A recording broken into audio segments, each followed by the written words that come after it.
Right, good evening everyone. My name is, if you don't know me, Scott Young, and I'm the new interim chairman of this wonderful club. And it's my pleasure to welcome you to this crucially important meeting. This is a real baptism of fire for me, as I've been in the post 4 days, having joined the board of directors last year. Despite being a director, you'll have to remember I'm a fan first and foremost, just like you. I was brought up with Highland League football, Inverness derbies, and have followed the club since its inception. Be assured that I will do my very best to ensure that everyone here who wants to get a say can do so, and we will try to answer questions as best and as honestly as we can. In advance of this meeting, the Supporters Trust has sent a list of questions, a very long list of questions, and we will include some of them in amongst it if we can. Introduction to the top table. My two fellow directors, Graham Bennett, a former vice chairman and director of football, and Gordon Fife, the longest serving director with nearly 7 years experience. They're both Inverness boys and lifetime ICT supporters who, like me, have the best interest of the club at heart. We also have our honorary club president, Roddy Ross, here. Roddy, who follows the team home and away religiously, has been associated with the club for many years and has been a generous sponsor and shareholder throughout that period. We also have club legend Charlie Christie, who is now our interim chief executive, having previously served with the club over the past 30 years as a player, manager, coach and youth academy director. He's a great club ambassador. And finally, we have our financial consultant, Alan Savage, who is former chairman of the football club and has returned to help us look into and advise on the financial situation the club finds itself in. Alan will shortly set out a summary of this. By way of introduction, he was invited to help the club when it was clear during the summer that we were struggling to remain in business due to severe cash flow issues. I'll now hand over to Mr Savage to outline what he has uncovered during his forensic inspection of the club's finances and his recommendations to the board for a way forward in saving our club, which includes administration. But just to advise you, we're also currently in discussions with possible interested parties in the club, but we will keep to a deadline of 16th of October as being D-Day. I'll now pass over to Alan Savage. Thank you, Scott. Everybody hear me? Yeah? I was brought into the club by Graham Bennett, a friend of mine, who asked me to help out to see what I could do to try and benefit the club and move it forward from the situation we've been in. And I've been working with the three board members for the last 6-7 weeks, who I found to be good people, got the club's interests at heart, and they've done a good job in very, very difficult circumstances of being left with the club in the state that everybody now knows it's in. It's a story of five years, financial, commercial and operational neglect. We know the people responsible, we know the person responsible for that, but it doesn't alter the fact we're in a very, very bad position. When I started to look into the club, it was technically insolvent, and to get it through the last few weeks, I've put in £350,000, as people are aware of. Where we're at, what we want to do, or what the club needs to do, is more focus on football and the fans for the football club, and less focus on concerts and battery farms. We need to focus on what we're doing, which is playing football. And what this 5 years of financial, commercial and operational incompetence has led to is huge losses.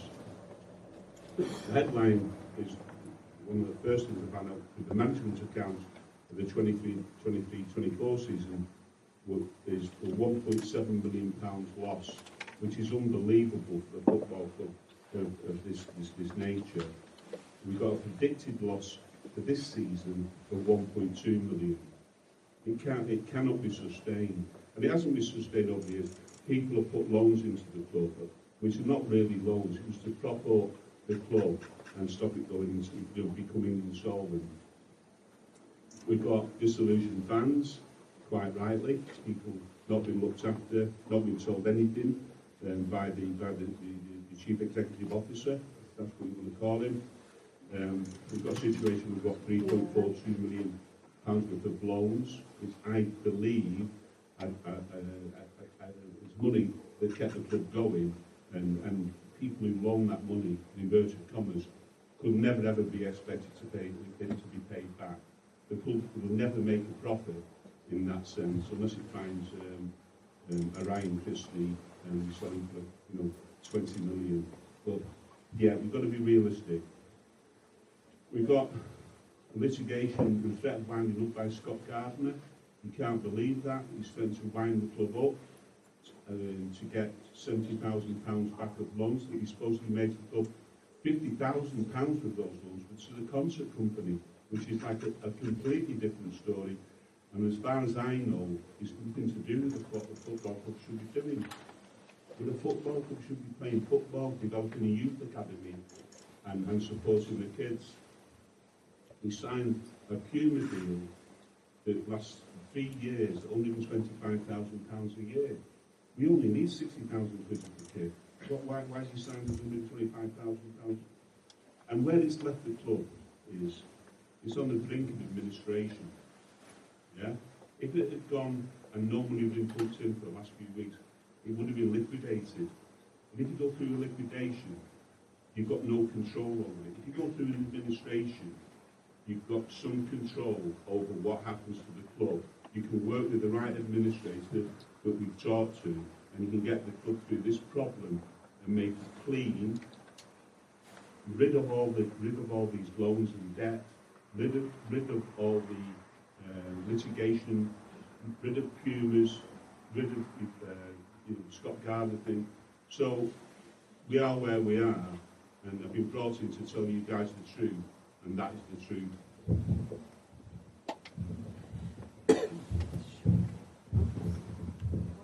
Okay, thank you, Alan. I've got the list of questions, but I think what we'll probably do, because there's 200 of you, I think we'll open up to starting questions that may lead on to some of the questions that have been asked. And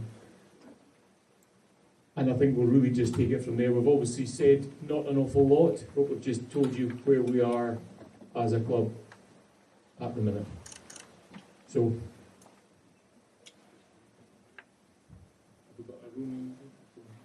yeah, okay, we've got a microphone over there for us. Microphone over there for any questions. Okay.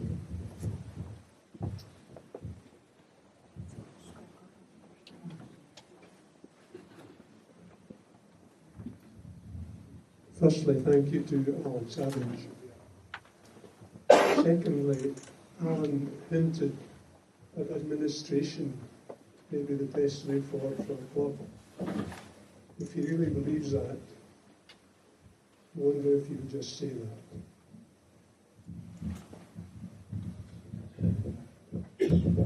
Administration is the best way forward for the club.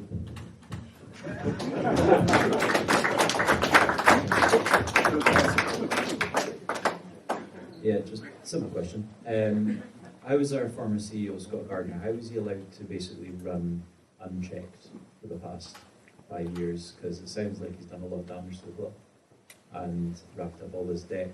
I mean, who's ultimately responsible for that? Is it a collective board decision? Is it our former chairman, Ross Morrison? You know, because it's gross misconduct, to say the least.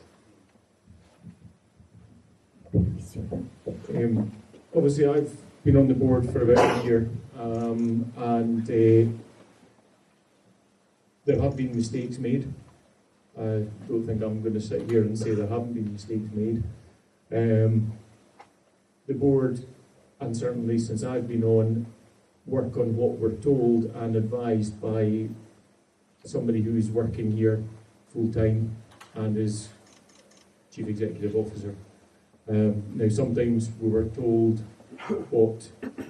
we're told things that perhaps we should have been advised on rather than being told what's happening, or not even told at all. Yeah,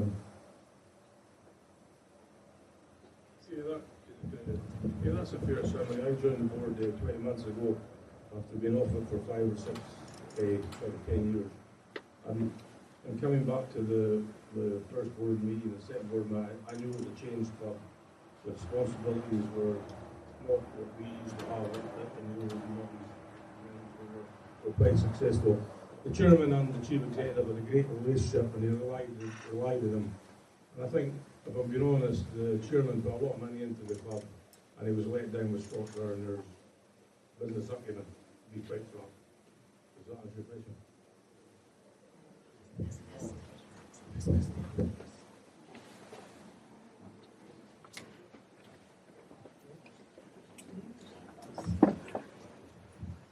It doesn't really answer the question, because the question was, why was he left unchecked?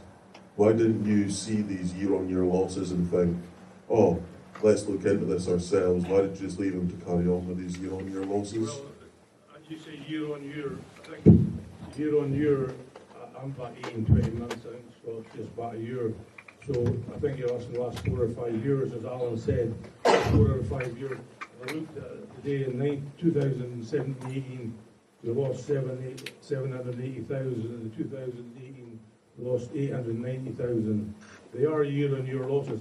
So I can't comment on the 4. I can only comment on the last 20 months.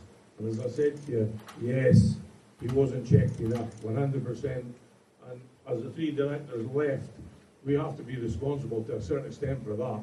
But as I said to you previously, the club was run by the chairman and the chief executive. And I'll go back to the chairman's position again. We, at the end of 2022, when I became back involved, I met the chairman and a couple of times, and I was reluctant to come back on the board because I know how difficult it is to run a football club and the losses that they are. I reluctantly came out and gave them a £50,000 cheque on the basis that we were going to have the battery farm agreed.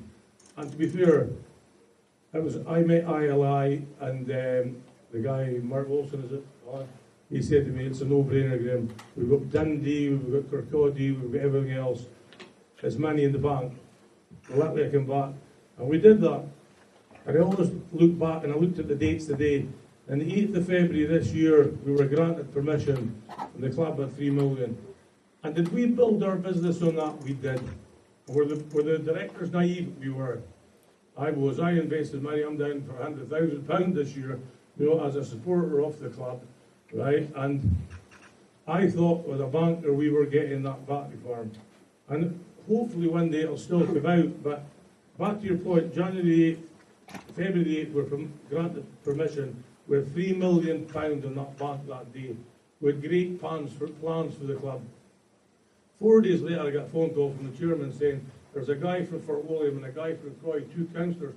Now, Inverness Council, they had 5 people at that meeting, at a planning meeting we were at.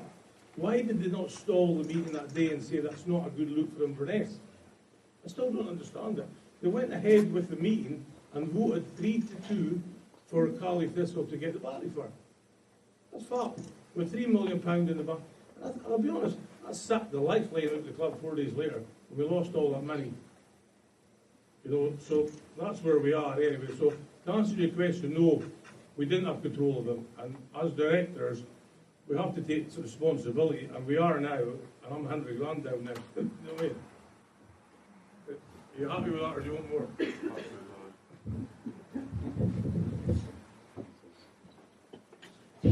We obviously want to try and look forward as well as looking back, guys. So I think as much as we can look back at all potential mistakes that we've made and why we're in this situation, but we're wanting to try and get this meeting as to where do we go from now. We kind of look back. We'll have to try and look forward as well, okay? I'll do that for you, Scott. If Alan's recommendation is administration, why have not gone into administration? Why are we doing crowdfunding to avoid administration? I said in my initial introduction that administration at the minute is looking the most likely, but we are in discussions with several parties who have shown interest, look reasonably credible. We are looking at them at the minute.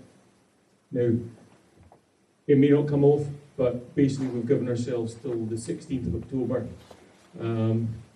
If we have offered, if we think it's credible, if we have it checked and we're happy, great. If we don't, then I think you can realise that we have no other option because we don't have the money in the bank. We can't carry on insolvent.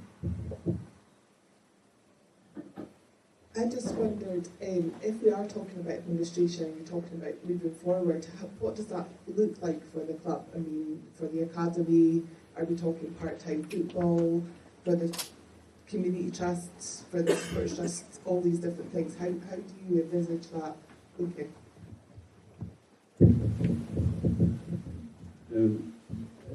Administration means that other clubs have gone through it, both in Scotland and throughout the world, really. It's a way of, in our case, the clubs have got the best chance of survival if it goes into administration. If it's forced into liquidation, it's got no chance. So it's the better of two evils, and we are where we are. We're insolvent, and something has to be done. The chairman just resigned, wanted to push the process further forward and try and get some money in through crowdfunding, and maybe somebody like millions of pounds would rock up and save the club. So I think we've tried that, or it's been tried, and we know what the answer is. What the benefits to the club are, I think on the football side, don't worry about that. The season tickets, when we come through it, they'll be valid. The youth will be looked after better ever than it's ever been looked after. So there's big advantages from that point of view. We'll concentrate on football. There won't be any side tracks, there won't be side shows, there won't be any nonsense. It will be a football club again. So I think the club will be better and more focused. The loan problems will go. The litigation with Gardner goes. The Puma deal goes. We have to cut costs. We've got a playing staff of 30. It's obvious what's going to happen to that. But I think if you're starting off in the youth under Charlie Christie's men at 12 and 13, you expect to be playing for the football club when you're 18, 19 if you've got any ambition. And if you see somebody rock up from Luton and playing in your place, I can't see how that makes sense. If you put a Highland League select team together, it would win that first division. So there are players about that we can get locally, and we've got a few coming through the academy. And Charlie can speak a few words about that. I'll pass him the mic now. It will be better, but we have to face reality. If the club's insolvent and carries on trading, the directors are culpable, and they can't do that. So we are where we are. Charlie? That's about the academy and the kids. Signed one recently. I think Alan's got a slightly, this is funny for me to say, a slightly more optimistic look, which is a good thing about the academy. I think people don't realise the difficulties the academy's had in the past 3 to 4 years, mainly down to our dealings with the CEO, who made it plainly obvious he didn't want an academy at the club. I've read some absolutely nonsensical figures about what we spend in our youth academy. One player's salary pays what it costs the club to run our academy. That's the fact of the matter, one player's salary. Please note this. I've been asked before, does it cost the club £200,000? Nonsense. But it fitted some people's agenda to try and get people to believe that. It accounts for less than 3.5% of the losses in last season. So that's where the youth comes from. Alan's idea that, I admire him, but I know a bit better, shall we say, filling the team through 7, 8, 9 local boys is not achievable. I wish it was. I'm an Inverness lad, played for both clubs, as you know, 10 great years in the first 10 years of this club. That's not achievable. What we can do is get 3 or 4 every 2 to 3 years. I've said this to Kenny Cameron when I spoke to Kenny many years ago. That's an achievable figure. and then we grow. What we can do is look to bring in the best of boys that are perhaps playing in the Highland League. And Ross, Jack and I mentioned this to Scott Gardner when he took me, Ross and Arthur Jack into his office and told us about the nonsensical Kelty thing. We told him that there's a better structure for the first team. I suggested 8, 8 and 8. First team squad of 24, 8 academy players, 8 professional players that we had under contract, and 8 players that we could source from around about this area, 4 of whom wouldn't involve accommodation. Quite galling when a man that doesn't know the club sort of laughs in your face, but hey ho, and we told him this. And because I think that's achievable, and I think that's the way the club needs to go. We did it before. I don't know, is there a Roy McBain, Russell Duncan, these type of players out there? I think there is. It needs, our recruitment needs to be better, but these players are out there, and you give them the platform to play football and kick on. It's not financial. You're not going to be rich coming to Cali Thistle. Nobody ever has been, or very few. So you give the boys the platform to play the football and kick on, and hopefully if we can sell 1 or 2 of them, as Alan suggests, that would be great. But we've lost that. I mean, last year we had 8 loan players. Nobody can tell me that. We finished a game with 8 loan players last March. Sorry, that's not good for the football club. All you ladies and gentlemen know that. So we've got to change the structure of the club. But to do that, it takes, well, we need to get the club back in an even keel financially first. But it is doable. And I've asked a few people in the Scottish game would they help, and they said yes, they would. And so it's giving people a platform to play football and to step on, like we used to do. And you all know these players, or the older folk in the room will know these players. And they got us, totally being the perfect example. A raw 17-year-old boy from Huntley ends up playing 500 times, 250 times the Premier League. So it can be done. But the desire to do it hasn't existed for many a year. Just an point. The board, we thank Charlie for standing in the position it's now, looking after us in a very difficult position.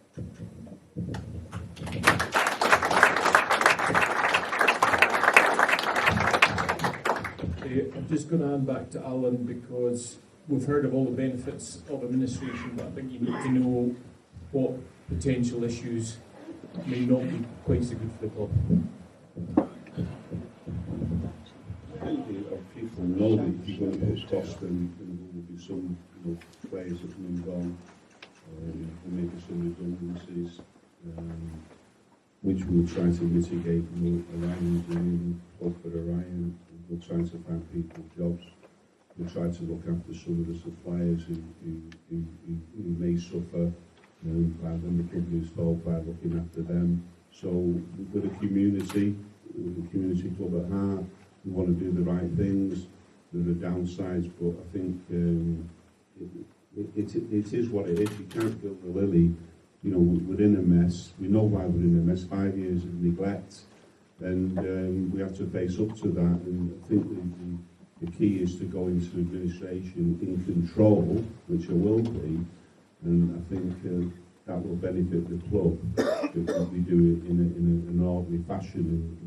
And we've got the ball and we run with it.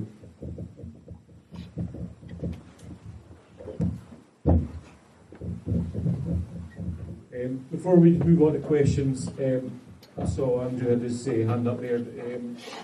I've obviously been active quite over the last year or so, as probably some of you see, trying to engage with the fans and the Supporters Trust and the podcast guys and fans in general. That was the reason I came onto the board, to try and make a difference.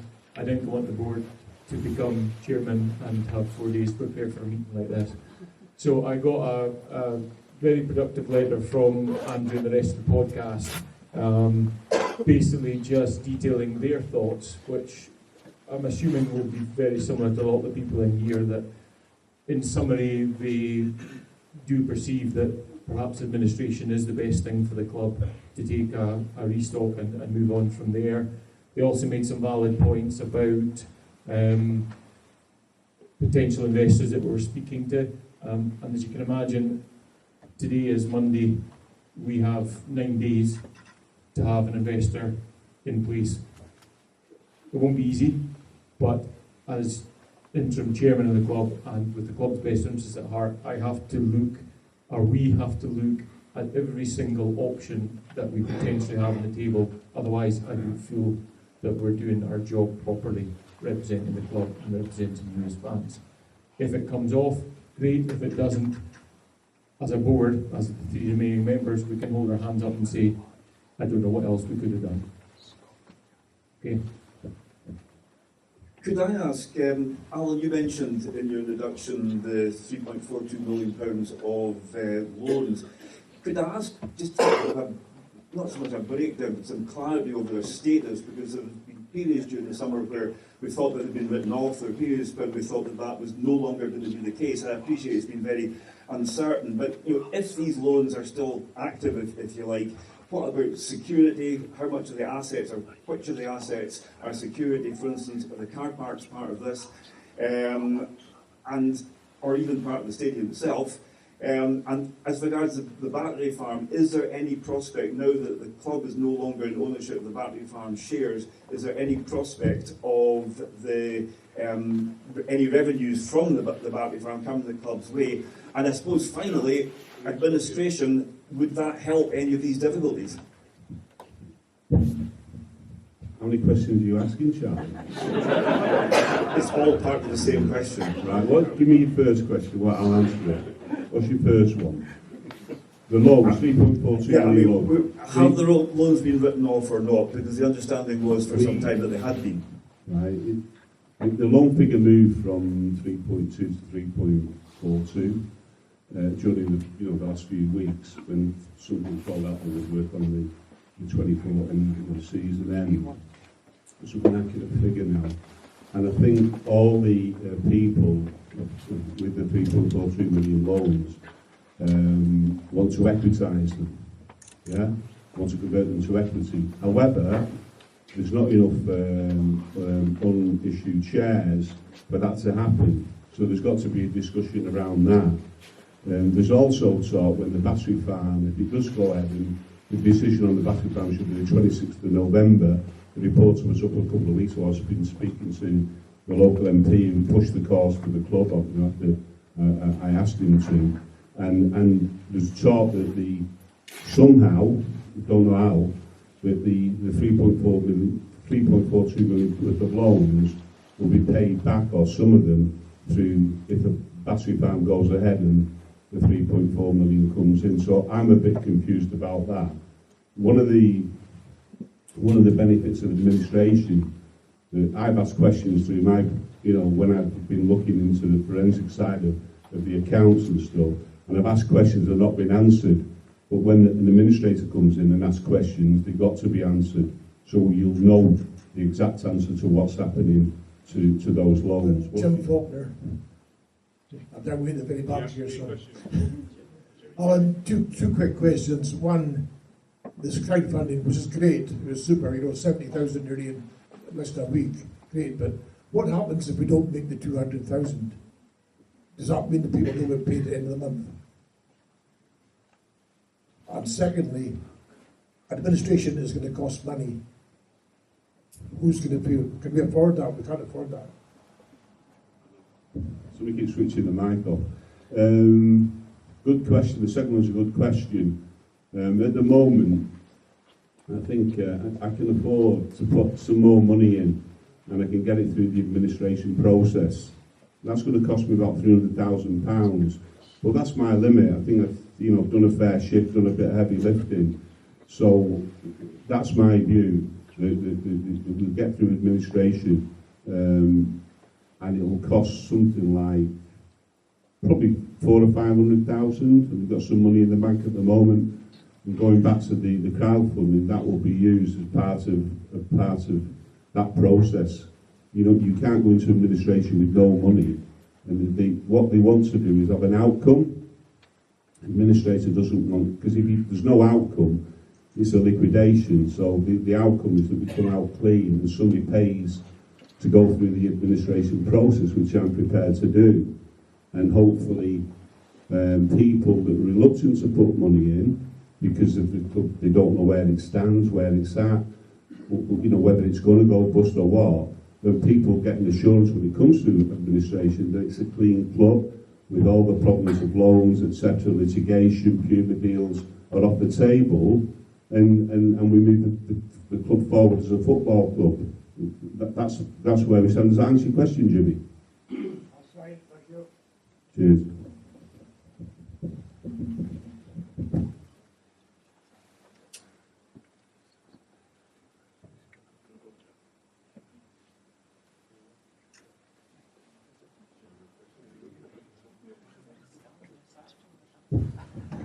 If there's no more questions just now, I've got some of the questions from the Supporters Trust. I'm not sure who's from the Supporters Trust here. Whether we want to go through, if there's any of them, you've probably got your list of questions, and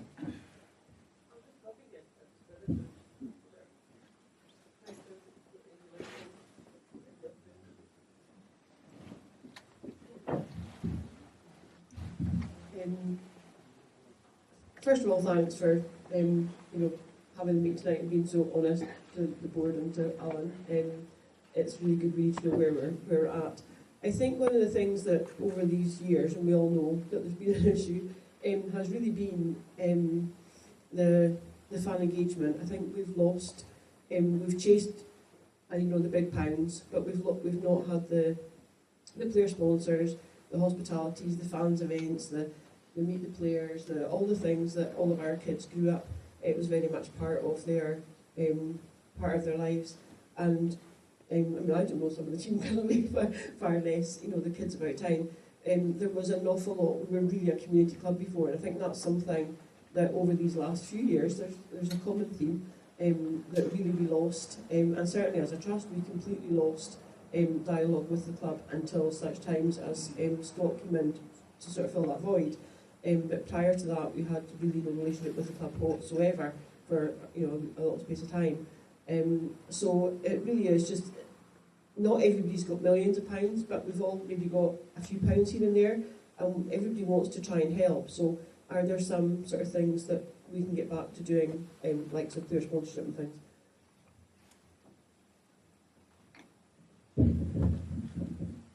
I think you guys at Trust know that that's what I've been trying to do over the last 7-8 months as SLO and on the board. First few months on the board was just finding my feet, and then obviously trying to look into what we could do to get fans back engaged. I think we've done a lot. We've crossed a lot of bridges over the last few months. The Supporters Trust has done a great job with the bar outside, etc. Volunteers. I think going forward, there's a huge amount. I think now as a club, we've got a lot more goodwill than we perhaps have had over the last few years, which is great. I think there's lots of things we can do better. Obviously, currently there's 3 on the board, which really is not enough. Is that scope for a community trust member to join the board then, rather than them pay out the 70 grand that previous CEO and chairman had said that they had to pay £70,000 to get a seat on the board? If the club is really to be a community club again, surely a seat can be given to a member of the Supporters Trust Board? I think when the figure was mentioned, and figures were mentioned at the time, it was more a show of, let's see what the Supporters Trust can do. Now, to me, it's not just what they can put in financially, although that helps, but it's what we can do as a club and how they can help round about the stadium and various jobs which I know they've been helping with over the last few months. Currently there's 3 of us. On the 16th of October we go into administration. The administrator will take over control of the club. So as a board, the 3 of us will be sitting in the background, be there to advise, give any information that's required, but the administrator will be running the club. This last few months, as you can imagine, and the last 4 days for me has been difficult. Still working 4 days a week to have this as well, but as I said, I wasn't going anywhere because this is the club, this is why I came into it. to try and do my best to help the club. Would at the end of this I be a board member? No. But if I can help the club in any way, and I'm there because I'm on the board for a certain reason, then perhaps. But 4 days has been a lot, and it's a lot of work. It's a voluntary position as much as when I first took it on and people were speaking about the finances, how much is the board taking, how much is the chairman taking, etc. We take none. It costs us money because we have to spend time, we have to do this, we have to do that. That's our choice.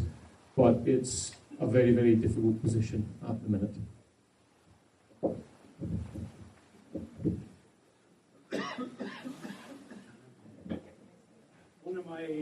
I'm Gordon Fife.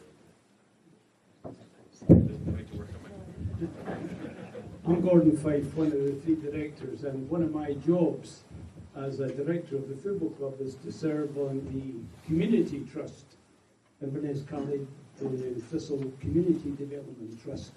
And I'm the chairman of the community trust.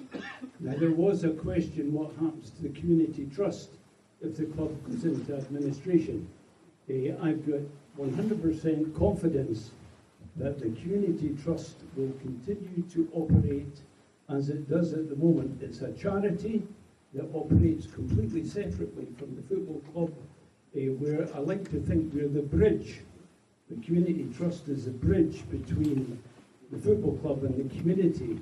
We've got 14 coaches that work for the community development team. We provide training during the summer for 1,600 kids.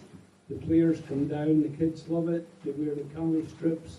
We do breakfast clubs at Dalney, at Merkinch, at Bishop Eden's, at the Gaelic School. So we're there at 8 in the morning to give some of these kids their breakfast. We're there after school to look after them. As I say, we do the summer camps.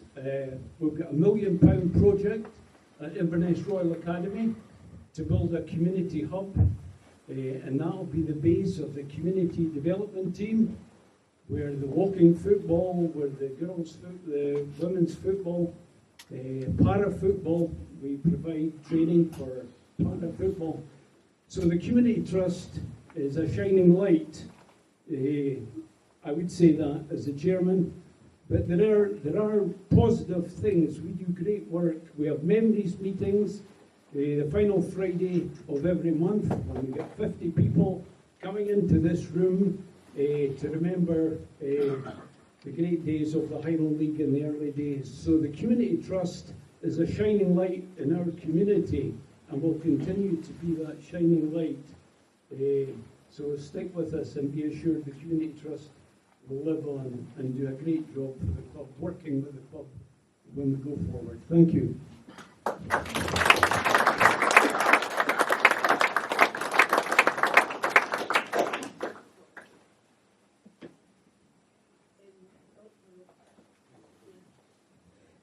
Just very quickly, sort of, maybe to finish up, well, first of all, thank you for volunteering us for a seat on the board. But I think right now, much as it's our aim, I think right now you're okay. But absolutely, the Supporters Trust would very much like to have a fundraiser. No, going forward, absolutely, it's the aim of the Trust to work with the board and hopefully eventually have a fan rep on the board. I think it would be really a good idea. I think also, and I know we're talking about the same period of time, but I think I talked about the sort of fans and the people that can afford to maybe put £100 here or there with these different initiatives. But also, I mean, just basically commercial activity, is that something that you've been happy with over the last few years? Have we missed some opportunities commercially with local businesses? And obviously some of them are a little bit upset, obviously, with other events that have happened. But is that something that can be improved on, is the level of commercial activity in the club? Yeah, I think like everything else that could be improved on, the communication has been poor. We have to take that on board. I can only see, I'm looking at a guy over the left-hand side, he's been a great contributor to the club, who's been treated pretty harshly, and we've had conversations lately, and he's only willing to help the club out, and that's the main aspect. We have to move forward. We need to communicate with the providers and the sponsors, as you say, I get back to basics. We have to reset the whole club, unfortunately. You know, that's the object. And anybody that can come in and help us, is that okay, Donny? You know, Donny's been a great supporter of the club.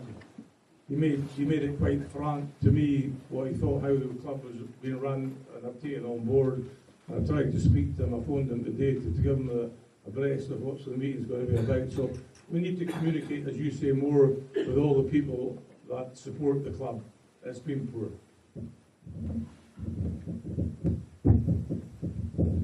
I had a meeting with Les Kitchen a few weeks ago, and I said, would he come and put a concert on back at the club? And he said, no. So I said, why is that? He said, well, it costs 50,000 quid to board the pitch shoulder. So he said, what's the plan? He said, what we do, we have concerts like they do at the Book Park over 3 nights. We put a marquee outside the stand, subject to getting the leases back. And we do what they do. We £1.50 a ticket to the club, 2,000 quid to rent the land. You make a shed load of money on the booze, being in the north of Scotland, and you make a shed load of money on the food. And we've got all the facilities here, we've got kitchens, we've got toilets, we've got everything that you need. And that's the way forward, with no risk to the football club. Les Kidger takes all the risk, he knows the acts, he knows the business, and that's a way to raise money, and it's risk-free, so why wouldn't we do that? So all these initiatives that we tried before and were successful, that got binned, we'll resurrect them and use common sense to drive the business forward.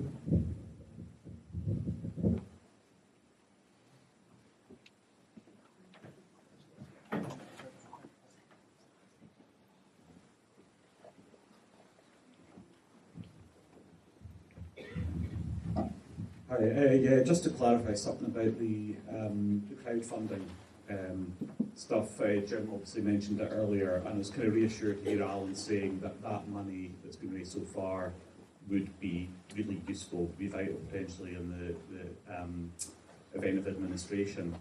So is the crowdfunder just going to stay open for now? Is it something you're going to kind of continue to post about, and is it something that people, when they now feel comfortable and they feel they've got more trust in the club over the next 2-3 weeks, they'll then be able to contribute when they feel that it's sort of, you know, the right time? So I think a lot of people thought, what exactly are we putting into here?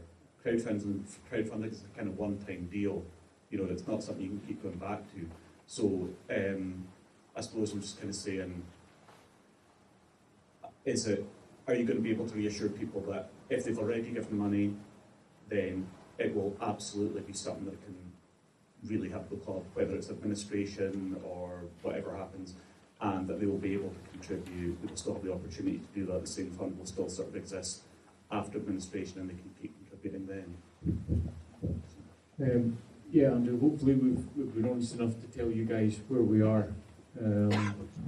We still have running costs of the club until the 16th of October. We've got an away game, we've got heating, lighting, we've got bills to pay. So we have to keep acting as though everything's going all right, so that money goes towards that as well. And obviously if we do go down the administrative route, we'll say that the club will be saved, but it will cost money. And any contribution, and there's been over 1,100 people have contributed, which is fantastic. So we haven't set a time to close that.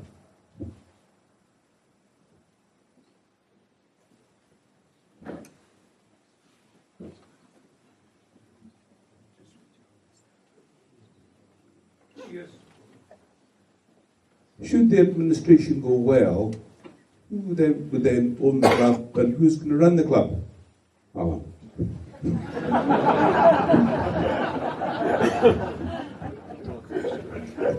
Good question.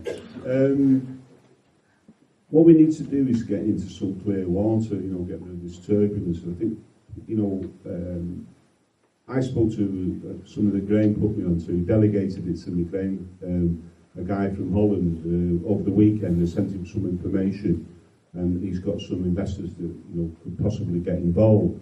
But what people want is some clarity. if we put money into the club, what we can. And these people gave me the impression that they would put money into because they love the Highlands. This guy used to work here, and so there's that kind of thing when money comes in. We could find a buyer, and if you were going to buy a football club, you wouldn't say, I'll give 2.2 million to get us through the next 2 seasons with nothing going into the football club and possibly giving Scott Gardner 20 grand for, under false pretences. So that's another lawsuit.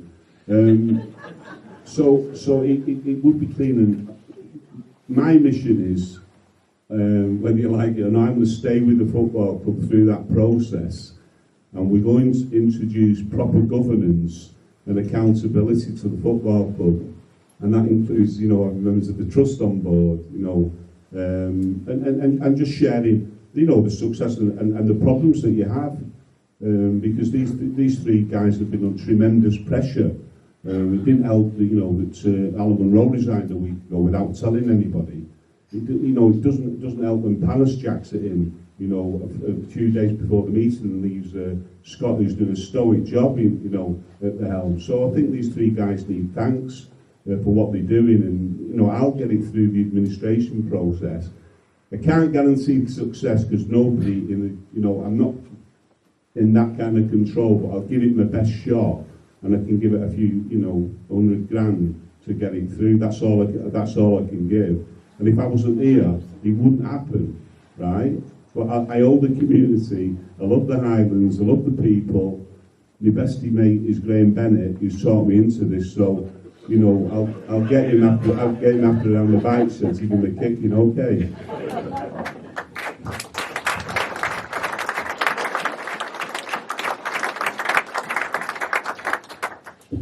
What Alan's basically saying, with the administrator in place, we would market the club for sale, basically. That's how it would go, whether it be Alan, the person in Holland, or anyone else that is interested, and it would obviously be potentially a more attractive proposition for people. Personally, I'm in complete agreement with yourself, Alan. This club needs a complete reset, and I believe it does need to go into administration.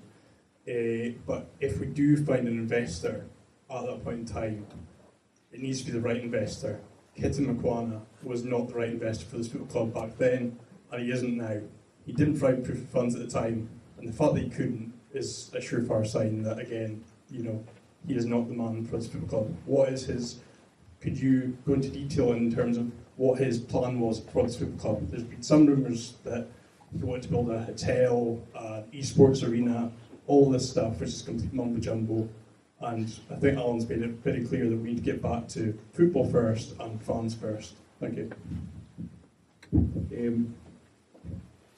On that deal, there have been several interested parties over a period to discuss each individual one and go through all the pros and cons. That was 3-4 months ago. We'll have to move forward.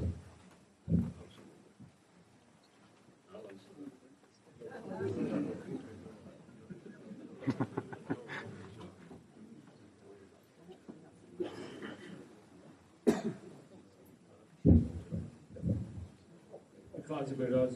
Just one thing which I haven't actually prompted these guys to do. There's about 200 people in the room tonight. You've obviously heard where we are and the position and our limited options going forward.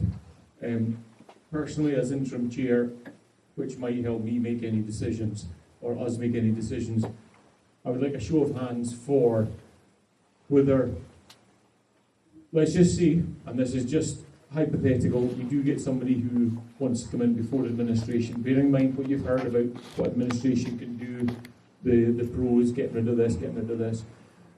What would everyone's, I just want to know people's preference. Should we have 2 decisions to make, an investor coming in before administration or going for administration, can I get a show of hands who would vote for or who would be preferring administration reset, start from scratch?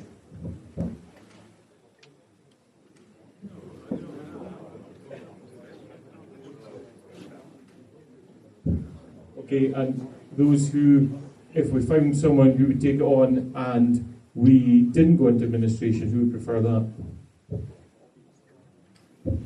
50-50.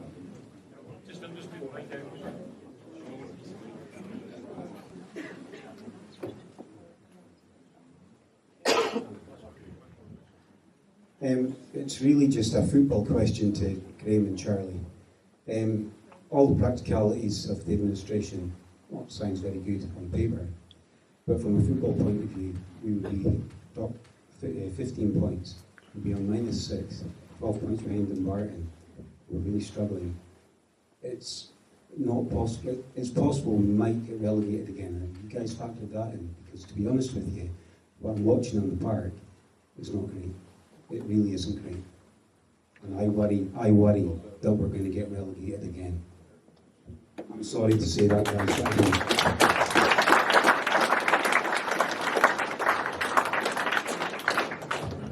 Yeah, thanks for the frank question, and I don't doubt that we can promise anything else. I didn't think we would get relegated last year, but look what happened. You know, but it is one of the negatives of the decision we're going to maybe have to make. But hopefully some younger ones will come out of it, and as Alan said, youth policy, etc. And I guess it'll all be how the administration works in relation to what funding we have and who we can keep and who do we want to keep, more importantly. You know, but the process will be, as Alan said, that we work with the administrator and we make this as easy as possible and choose the people that we want to. But undoubtedly so, what we've seen so far, I can't disagree with you, and it'll be a hard ask to keep us. But I think in the long term, and I've spoken to Charlie about it, the long-term future of the club, we can't keep posting money. We have to take a step back to take a step forward. And if that's the reality of it, I have to support it. I just think everyone needs to know that reality. Yeah, no, it is. If we're now minus 14 points behind somebody next week, that's reality. Yeah. You know, and at the end of the day, we spoke about it over the weekend. Somebody might come in administration and give us a few bob in the Christmas window to put our money back into the football club, to the football side, but it'll be administrator better than what has been in the past. You know what I think? No, I agree with you. My biggest concern is getting relegated again. No, it's not my biggest concern. Biggest concern is driving past here and it's a ghost stadium in 3 years. It's a big concern. So I think we've got to realise that we might have to take a bit of pain before there's any gain, and that's a fact, and that might involve relegation. You know, I still think we'd have a chance of staying out, depending how cutting the administrator was, team-wise. If we've got to play like Dundee did, 16 of our lesser earning players staying in the league with a 50-point reduction would be almost impossible, I think. You're right, yeah. So then that's a real reset, because I think next year running a full-time team in the bottom league is just certainly not doable. I was surprised when the board decided to stay full-time this year.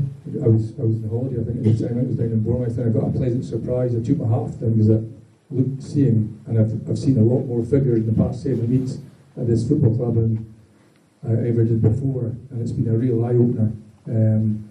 You know, it's a million miles off adding up. A million miles off adding up in the Championship. In League One, it's just not doable unless there's a total restructure. So maybe we've got to go down to League 3, go back time, and then really do what we did in 94, 95, 96. I don't know, but it's better than not having a club, that's for sure. Thank you.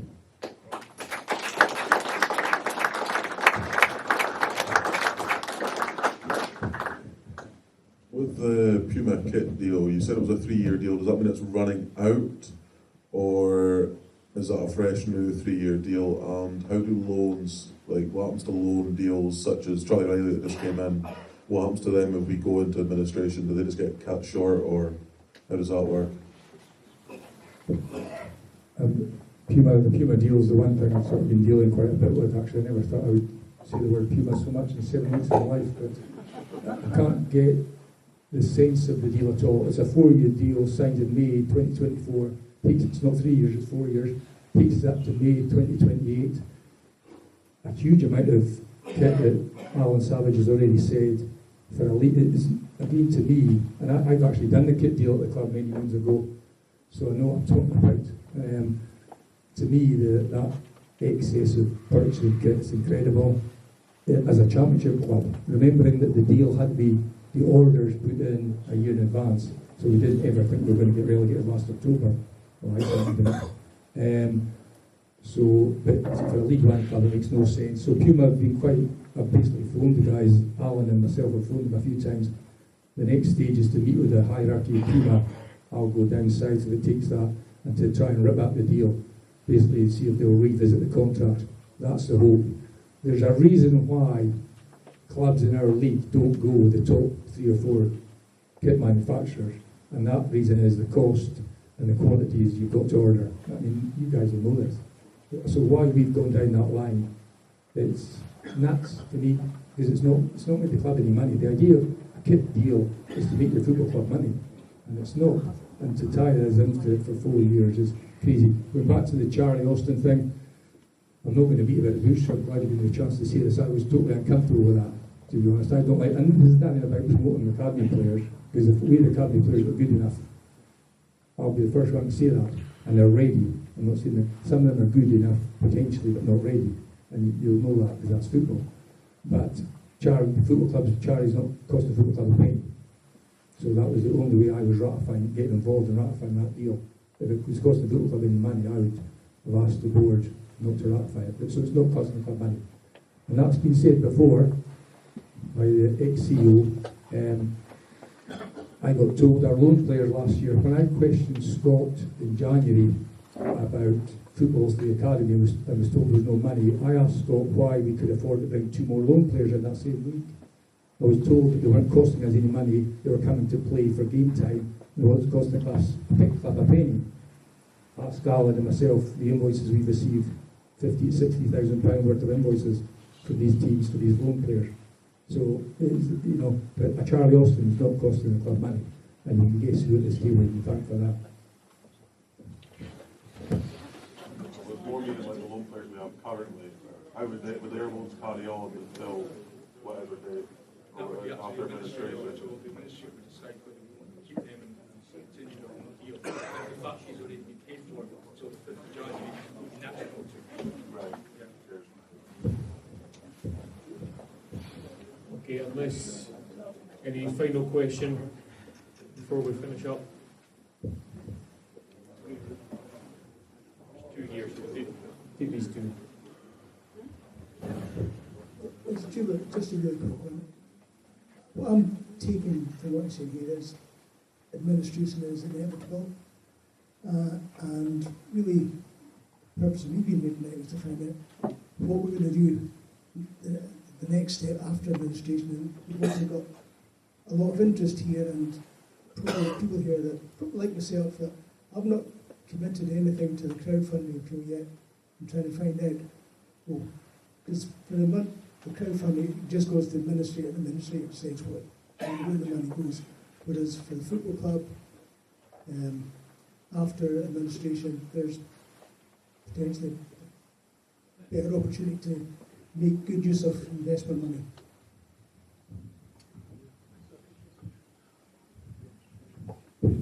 We've been in discussions with the administrator already to start the process, going to try and understand what it would entail, not going into it blind and forced into it. And the administrator wants it to come out the other side. That's his ambition. He wants to probably do other administrations and help clubs out. He's not there to just liquidate the club. It's completely different. He wants to try and get the club through the administration process. And if you work with him, you can have success in that process. So the idea is it comes out the other side, and it take about 14 weeks. It says it's going to cost maybe £300,000 to £500,000 to get it through administration. But during that period, interested parties will be coming, and people like yourself may say, well, I think this money's not going to go to a litigation problem, it's not going to go to repay a loan, it's going to go to the football club to make the football club better, and that's the message we want to get across. There's too much uncertainty, and that's why people have not been putting money. And I was speaking to a former big donator of the club, very big donator of the club, and he wasn't going to put money into the crowdfunding because it was uncertain. He said, but when it goes through administration, he would start to put money in again. So I think people want the clarity and make sure if the money goes into the football club, it goes to buy a player, or whatever, but not to go to a litigation process or a super pure kit deal. It's going to be run by common sense with the right people like Graham and Charlie running the football side of things.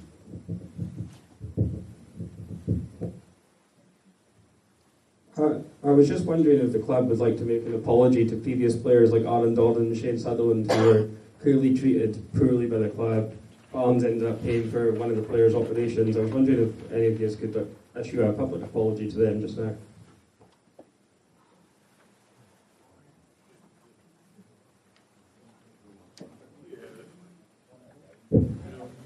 I came across Aaron Doran when I signed him earlier on when I was director of football, and we never had much hand in that process of him retiring, or Shane Sutherland, or Mark Ridgers leaving the club, or there's other identities the club that aren't part of the football.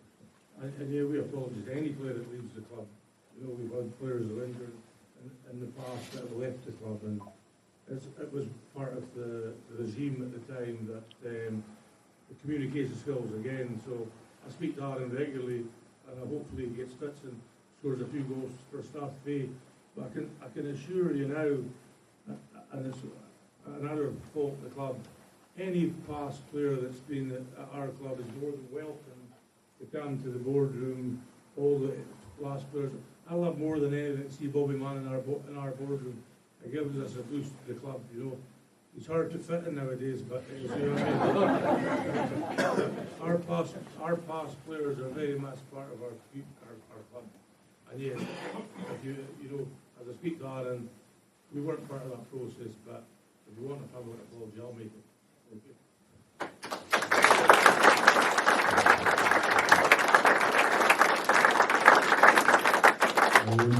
On that Puma thing, we were talking about getting the kits for this season that have got William Hill on the sleeve. We weren't playing in the right kits for the first couple of games, but people know that.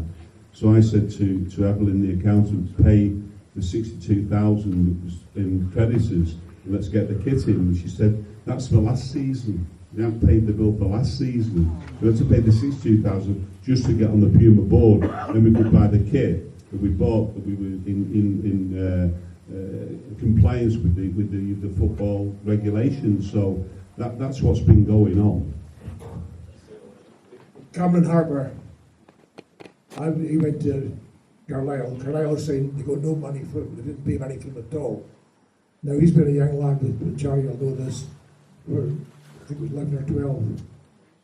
We should have got at least something for him. I asked here, I was told by one of the officials here, that we did get money, but Carlisle said they didn't pay a penny. Can you please clarify that? Jimmy, I'll speak with this, because out of everything I've learned in the last 7 weeks, I think that's been the most disappointing. I think the Puma thing was nonsensical, and other things I've learned have just been incredible. But, and I'm no accountant, as you know, but that deal, Jimmy, boy joined us at 9 years old, one of the best players I've worked with in the youth academy, attitude-wise, 14 years, making him a better player. I could name the 6 coaches that worked with him, and then we let him go. I've seen the email signed by our former chief executive to Carlisle, writing off any compensation payment, which would total about £80,000. Can we sue him for that? Graham tells me that was in the budget at the end of last season. Now, no disrespect, I wish I'd done that when Mr. Christie was leaving. I mean, it's imagine putting 9 years coaching into a boy, and Camry was actually, interestingly, he wasn't a Daniel Mackay, a Paul Worth, a Christie, a Ross that we knew was going to go far in the game. He was one of these boys that badly needed coached, and he was quite a late developer, Camry. Last 2 years he's been our best player. And then Jimmy, you're bang on, then we let him go for nothing. I find that most unacceptable, quite unbelievable. But again, symptomatic of some of the decisions that were made at the club. But these are the things we've got to change. But I've seen the email, and I'm like you, Jimmy, I just find it incredibly disappointing. It's disappointing to the youth coaches as well, because we keep getting told that there's no money for the youth academy, and yet that could have been, Roddy McGregor, dare I say it. I can't believe Roddy McGregor's not playing for Caledonian Thistle. But that's a different, we could have a local boy, we keep getting a bit of accommodation. He's costing us not a job. We had a goalkeeper costing us not a job. It wasn't a bad goalie, but don't start.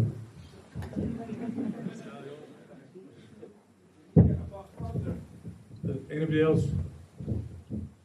Well, that sums it up. I think on behalf of the club, I think it's been a constructive meeting. I thank Scott, as I say, on behalf of the club for coming in at short notice and giving you a